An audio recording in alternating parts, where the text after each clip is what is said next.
Judith Eva Barsi was an American child of Hungarian descent.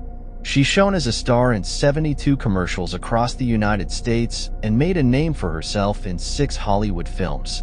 Her beautiful voice was featured in 2 animated films, bringing characters to life.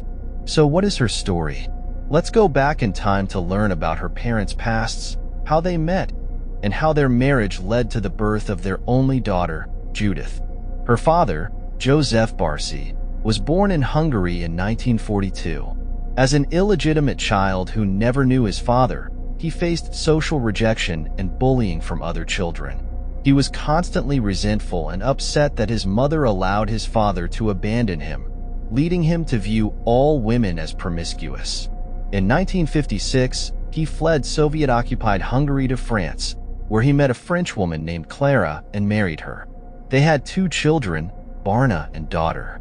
In 1964, he moved his family to New York, but his abusive treatment of Clara, both physically and emotionally, led her to file for divorce, and she moved to Arizona in 1969. Joseph then moved to California, working as a plumber. There, he met his second wife, Maria Bankso, who was also Hungarian and had fled Soviet occupation. Maria worked at a bar frequented by Hungarian immigrants, where Joseph impressed her by tipping her $100, and they married in the early 1970s. However, after their marriage, Maria saw Joseph's true nature. He was possessive, forbidding her from working, and he also stopped working himself.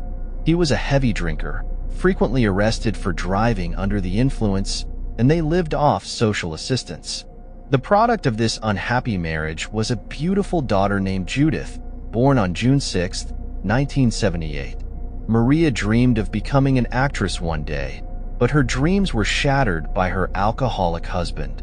She transferred her dreams to her daughter, Judith, hoping she would become one of the many stars in Hollywood. As her daughter grew, Maria nurtured her dreams of acting, always calling her the star. However, Joseph's difficult nature did not change. He continued to mistreat them with violence and insults, and kitchen utensils often flew at them, causing their noses to bleed.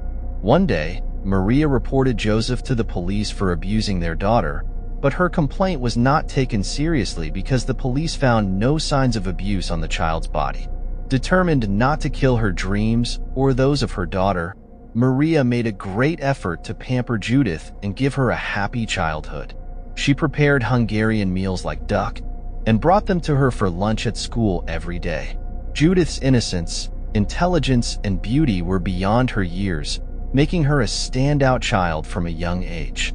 She was discovered at the age of 5 while at a skating rink, and her first appearances were in television commercials. She appeared in nearly 72 commercials, and by the age of 8 in 1986, she started acting in films and became known in Hollywood for her lovely voice in animated series. As offers and money began to pour in, Judith's annual income reached $100,000. With the substantial earnings, her father bought a large house in the western hills of Los Angeles. However, Joseph's paranoia became evident when he erected a very high fence around the house, making it accessible only through the main gate. He rarely spoke to his neighbors, who described him as secretive.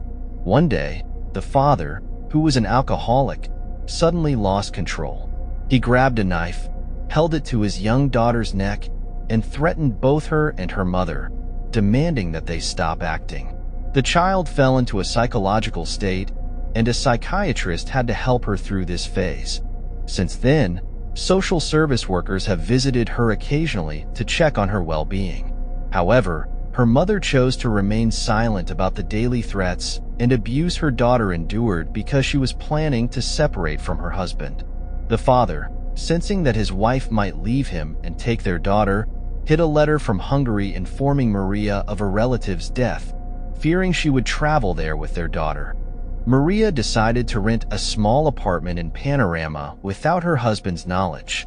She and her daughter spent their days there, only returning to her alcoholic husband at night to sleep. Her main concern was to shield her daughter from her father's abuse. Maria began moving some belongings from their home to her apartment. One day, Joseph saw her and asked where she was taking the items. She lied, saying she was donating them to the neighbors. Joseph did not believe her and became suspicious. Unfortunately, Maria's actions were too slow compared to her husband's erratic behavior. On the night of Judith and her mother's murder, the last time the neighbors saw Judith was on July 25, 1988, when she was playing on her bike. That evening, her deranged father went to her bed while she was sleeping and shot her in the head. He then shot and killed his wife. For the next 2 days, he roamed the house, occasionally checking on their bodies. What a madman. On the 3rd day after their deaths, Judith's manager called their home because he missed her. Her father calmly answered, "Say goodbye to my little girl," and then hung up. It was as if he had been waiting for that call to satisfy his jealousy. He then poured gasoline around the house, set it on fire, and went to the basement to shoot himself, ending his life alongside his family. Hollywood mourned the loss of the young girl on August 9, 1988. Judith and Maria were buried in the Los Angeles Memorial Park. In 2004, funds were raised to purchase headstones for Judith and her mother's graves.